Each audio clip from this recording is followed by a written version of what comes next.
Install Android 9.0 Pie on Moto Maxx via LineageOS 16.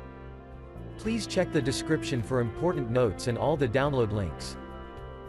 First download ROM and GApps packages, then transfer the downloaded files to the phone storage, link is in the description below. Step 2. Boot your device into TWRP recovery. Once in TWRP, click on Wipe, Advanced Wipe, and select the check boxes, as shown in the image, excluding internal storage. Step 4. Swipe the button to wipe the device. Step 5. Go back to the recovery main screen, and tap on the Install button. Step 6. Navigate to the storage, and select the ROM zip file. Step 7.